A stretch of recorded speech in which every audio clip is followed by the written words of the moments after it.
O artigo 192, ele restringia as taxas de juros do Brasil a 12%. O Congresso Nacional tirou esse artigo da Constituição. É inacreditável, são inimigos infiltrados dentro do Brasil. Nós precisamos entender isso.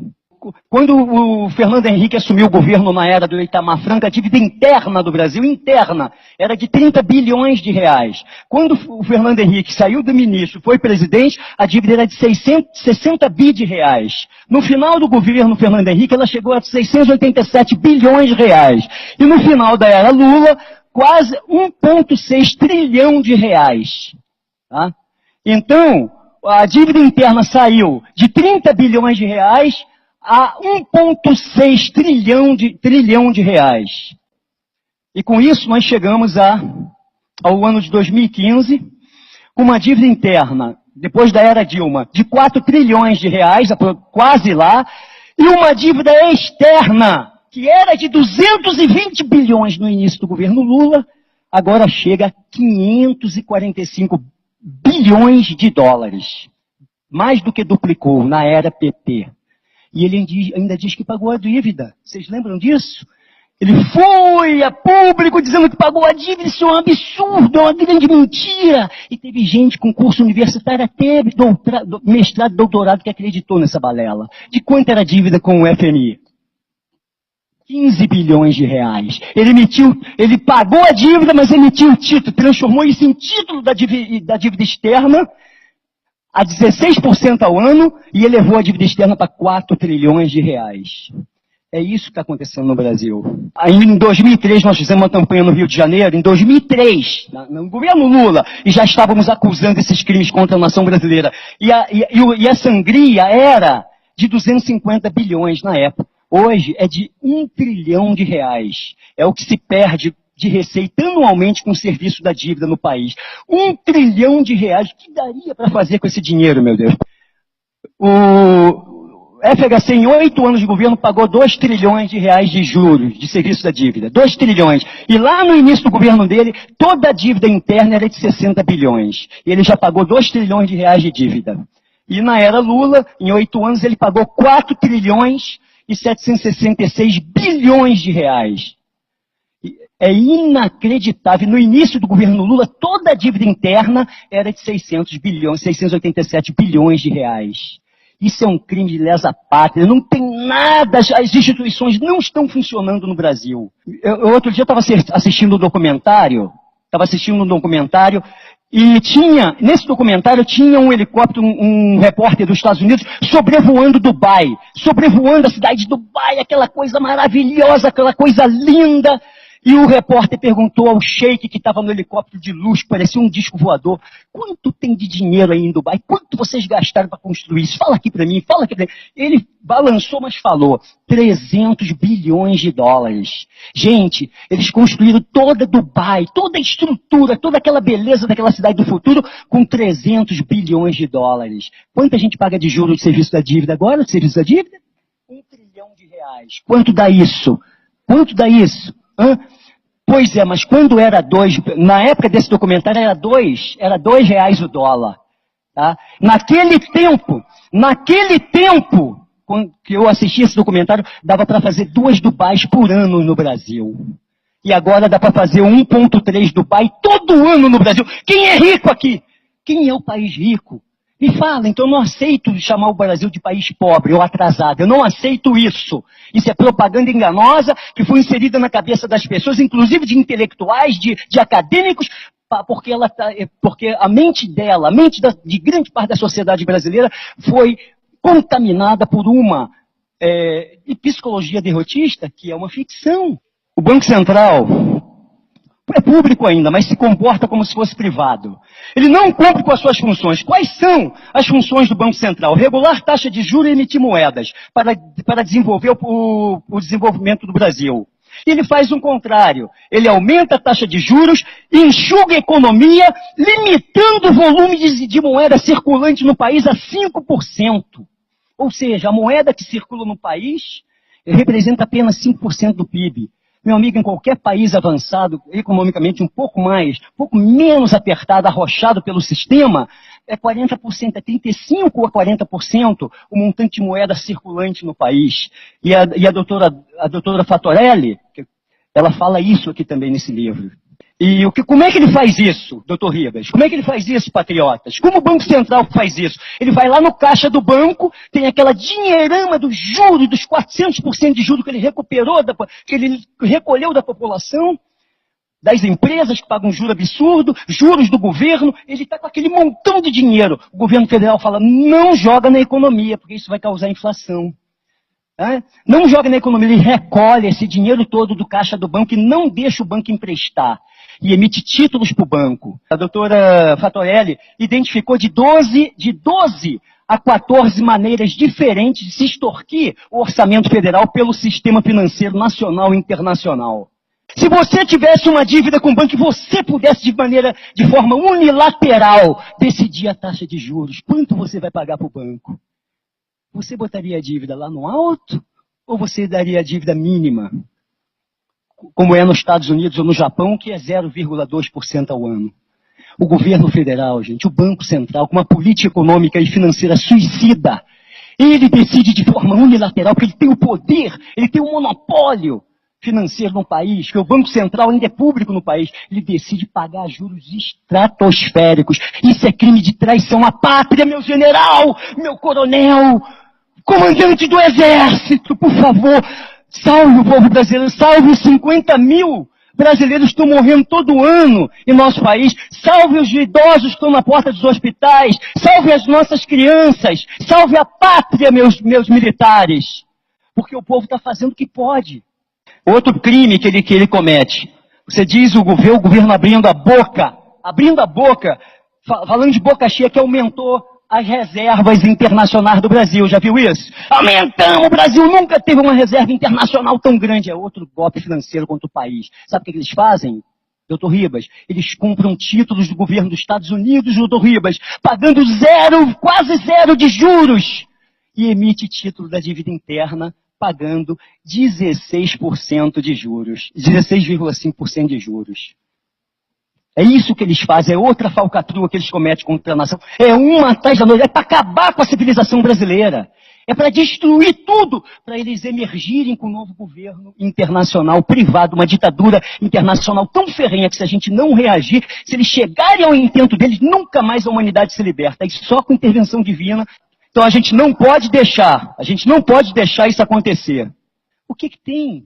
O que é que tem de regular nas instituições brasileiras, meu Deus? É crime de traição à pátria. E para piorar, o comandante do exército, a quem todos obedecem, está submetido a um indivíduo, ao ministro da Defesa, que é membro titular, todos sabemos disso, de uma organização internacional que atenta contra a soberania do Brasil de forma sistemática, que é o Foro de São Paulo. Só isso já seria motivo suficiente para as Forças Armadas chamarem o povo. Cara, bota um tanque na rua e você vai ver a multidão que vai atrás. O povo vai atrás, gente. Os 7 milhões vão se transformar em 50 milhões na rua. Eu tenho certeza absoluta. Nós precisamos preparar o Brasil para isso, porque talvez a única saída seja essa.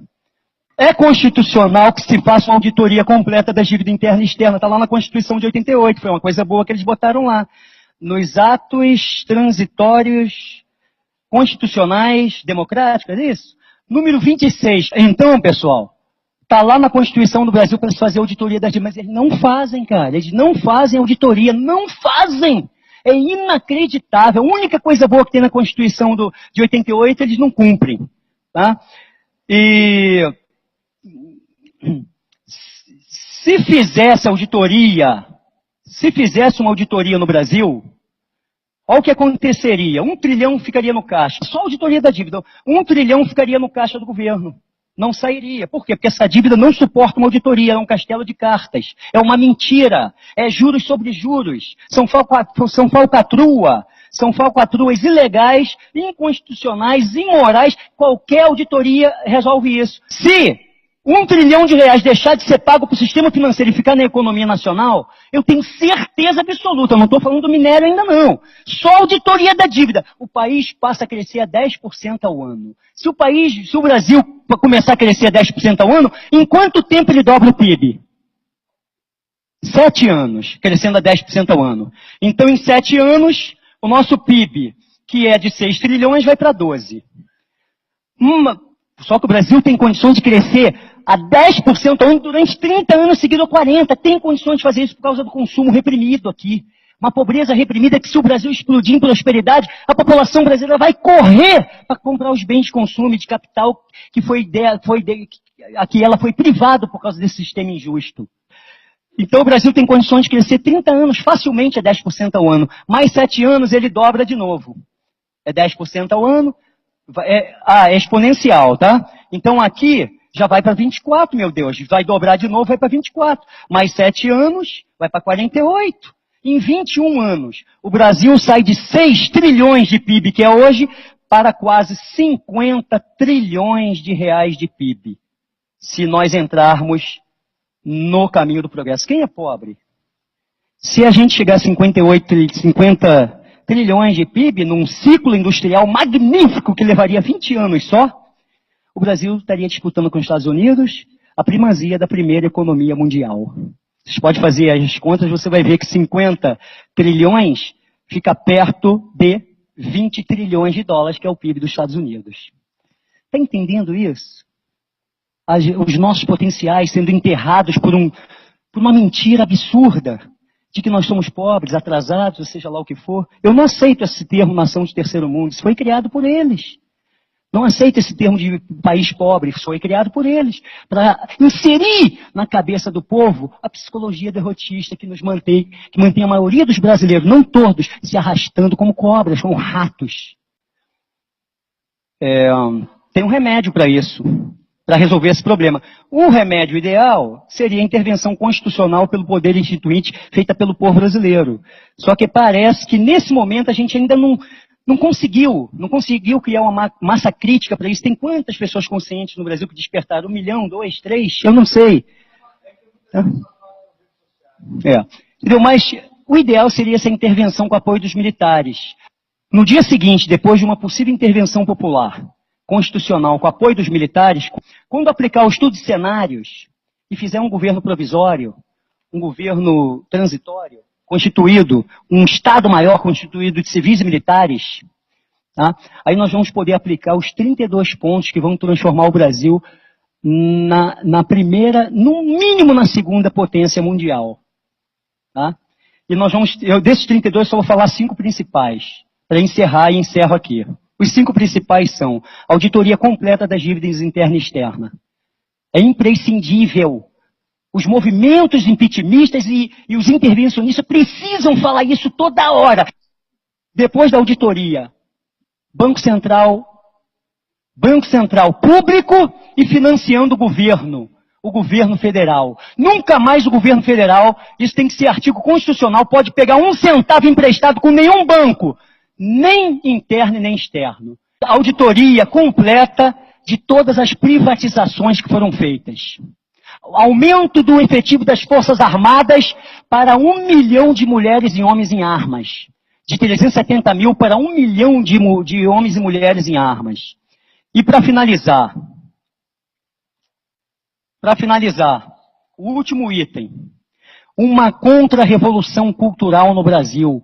Acabar com toda a interferência cultural do marxismo, do gramicismo, do Herbert Marcusismo, né? E tudo que vem degenerando a cultura e a moral do povo brasileiro nos últimos 40 anos. Uma contra-revolução nacionalista para dizimar essa cultura demoníaca e transformar o comunismo, a divulgação do comunismo em crime hediondo de traição à pátria em território brasileiro. O seu Levi, que foi a salvação da mudança política brasileira, ele no mês ou 2 que ficou aí, ele aumentou os juros de 250 para 360 bilhões ao ano. Ele foi lá só para aumentar o serviço da dívida. Então veja, não é uma questão, por exemplo, o Odebrecht, né? O Marcelinho Odebrecht está em cana, por quê? Porque ele superfaturou obras públicas, não é verdade? Ele e outros mais, né? Agora, quem superfaturou a taxa de juros no Brasil não está preso. E houve um superfaturamento. O Brasil é uma potência econômica com uma doença política. Qual é essa doença? É o sistema político partidário que pratica o governo indireto imposto por Londres. É isso. Nós vamos encerrar com o nosso grito de guerra, não é isso? Vamos ficar em pé, então? Agradeço a presença e a paciência de todos de nos ouvirem. Brasil! Muito obrigado. Boa noite.